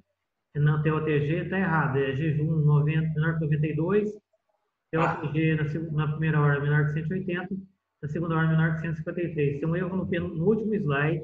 Não, é o Ministério da Saúde que quer dessa forma. Ele quer 95. Esse aqui, ó. Esse slide aqui, ó. Ele quer 95, o Ministério da Aqui, ó. Saúde. Tudo errado, tá? Em relação à ADA, não é isso. Tá bom, gente? É só aqui. O resto é tudo certo. Porque depois alguém pode reclamar na prova se a gente vier pedir alguma coisa em relação a isso. Tá? Mas vocês estudem o que está no Resende, que é o que eu aconselho vocês. E a gente vai ter aula prática, nós vamos discutir sobre esse assunto novamente, bem como sobre os demais assuntos pendentes aí. Um bom final de semana a todos, já que ninguém quer perguntar nada. Eu tenho 16 participantes, eu não vou encerrar, estou esperando a presença. Tinha 90 pessoas assistindo que deu presença. E se a Ana quiser falar alguma coisa, pode acrescentar. Caso contrário, vou encerrar a gravação aqui e converter para o Zoom. Vou mandar essa mesma aula para o e-mail de vocês. E o Aranda, depois que estiver no Zoom, manda para o Avo. Tá bom, gente? Tá bom. Então, pessoal, 16h30 semana que vem, tá? Um abraço a todos. Gente, vocês não querem saber nada, não querem perguntar, tem outros participantes ainda aqui. Estou esperando o pessoal sair para poder fechar e encerrar a gravação. Agora tem 10. Espero que tenham entendido sobre diabetes gestacional, que é um assunto bastante importante.